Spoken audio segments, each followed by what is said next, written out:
Hey, what's up, fellas? A little bit later in the day. Been meaning to do this video, and I actually have a little bit of a plan now. I'm writing things up here. Let me just get to the point so I don't waste your time. There's a set of basic standards I think you have to have in order for you to become successful as a man. And no, none of these, and these are mine are just suggestions.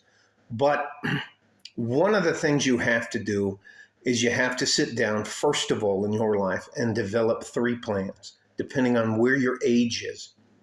If you're anywhere from 12 to 23, that's your dreamer phase. And that's your time to dare to be great, go off and be a drummer, a pro player in football, basketball, whatever it is you want to do, golf and cricket, I don't care, driving, motocross, swimming, fishing, whatever it is. That's your dreamer phase. And then for us good average man, from about 22 and a half till the time we decide to retire is called our career phase. One of your very first standards for yourself is to develop and know the difference between a job and a career. Here's another basic standard I believe in. And now this is my personal opinion and may or may not apply to your life. I call it situational honesty. Now I'll say that again. Situational honesty. And here's what I mean by situational honesty. We, as men, do not fucking tell on ourselves. You do not use the West Point defense. Yes, sir. No, sir. 3 bags full. Of course I did it. And you fall on your sword. That's the other thing. It's called falling on your sword. If someone's out to try to destroy or ruin your life, here's a perfect example. If you're going to get ambushed at work and they're going to get rid of you, and they're going to ambush you to do it, the less you say, and this is another one of your standards, it should be. I have 2 ears and 1 mouth. I listen twice as much as I speak. The less you say, the better off you're going to be. And a lot of times when they want to ambush you to get rid of you, to fire you, I'm not talking about taking you out and shooting you in the back of the head. Anyways, what they'll do is they'll ambush you and put you in an environment where there's and they'll try to say something to you that may or may not be true to provoke you into saying or doing something so they can go, that's why we're getting rid of you. And of course, nowadays it's going to be recorded and videotaped again. Be like Denzel Washington, or God, I can't remember his name, the guy who plays John Wick, or Jason Bourne, or the Chinese guy, God, where they remain calm during that kind of stuff. And then you go out and you get the meanest, nastiest shark of an attorney, and you sue them. Here's another thing I talk about situational honesty. And I'm going to just be blunt about, you know what I'm going to tell you, you know what, I'll rename this video situational honesty. You don't have to talk to the cops. You have the right to remain silent. I will tell you that again. You have the right to remain silent. Situational honesty is like this. You may or may not have seen the knife fight in the alley behind the bar you were in. And the police come up and they try to interview you and you say, hey, did you see what happened? No, I didn't. That's called situationally honesty. Situational honesty. I have seen people who were just trying to help eventually get accused of doing something because the police can't find their ass with both hands. And now I'm not anti-police at all, but listen, their job, in order for them as a detective or a corporal or a sergeant or patrolman or all that, how do you think they get promoted and get ahead? By putting scalps on the wall, by writing tickets, by showing arrests, by busting people. They don't get promotions and awards for being a good, honest cop. No, I shouldn't have said that. I shouldn't have said that. They don't get out there by just doing their job and maintaining control and not writing up tickets and stuff like that. Wow, this is getting kind of weird. Now, this is all about a basic set of standards, and your basic set of standards has to be the things that you control. What that you have control over, the things that go screaming through your mind. They don't have to fall out of your mouth. You have direct control over when and where you will be at a place, meaning you're on time, which means you'll be 10 minutes early, or you're considered you're fucking late in my book.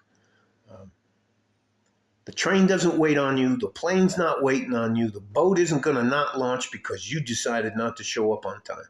Being on time is a massive way for you as a man to show respect or to show disrespect. And there are going to be times when you can't make it. So that's why you have your cell phone and you call or you text, look, I fucked up. I'm on my way in. Another basic standard that you have to have is to remain in physical shape and eat right. Even if you eat once a day and you're poor, it should be a good meal with whole vegetables and whole foods and meats. I don't know much about the fish anymore. I saw a guy. Anyways, I'm not going to get too far off the subject. Basic set of standards. Show up on time, which is early. You're dressed properly. You're not causing fucking problems. You don't know everything. You don't know more than the boss. You don't interrupt anybody. Just do your fucking job and get ahead. Stay in shape physically, emotionally, mentally, spiritually, and eat good whole foods. Yes, every once in a while you're supposed to treat yourself, but lunch shouldn't be a family-sized bag of chips. Oh, anyways. I think that's enough to get you started, and I'm going to tell you why I'm doing this video.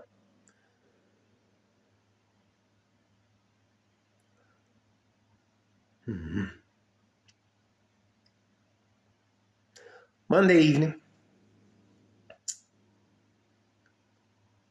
because of we've all had a guy in our lives who thinks he's a lot funnier than he is, and he's dead now, so that's the end result. So if you want to just cut to the chase, that man's dead.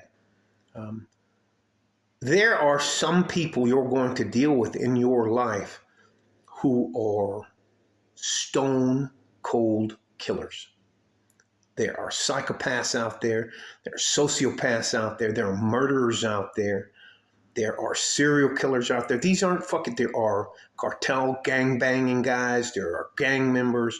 There's one percenters. I'm just telling you, there's a lot of really bad guys who don't give a flying poop.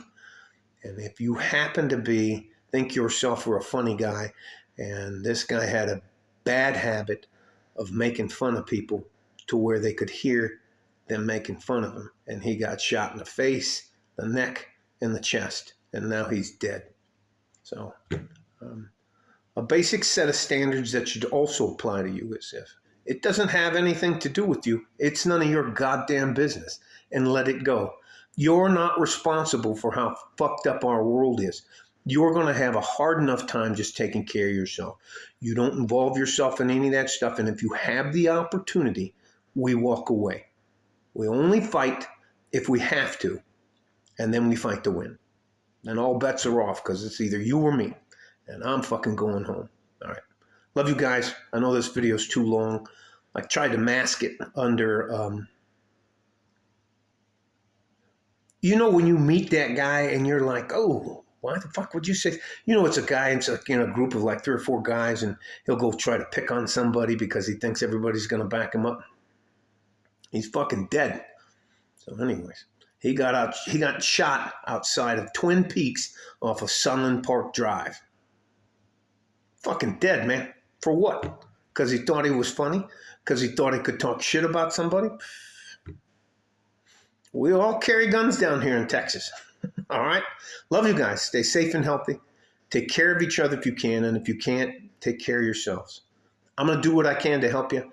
And I want you to know, honestly, you're way more important than anybody wants you to believe. Like a fart in a G-string from West Texas, El Paso. I'm out of here. Bye-bye.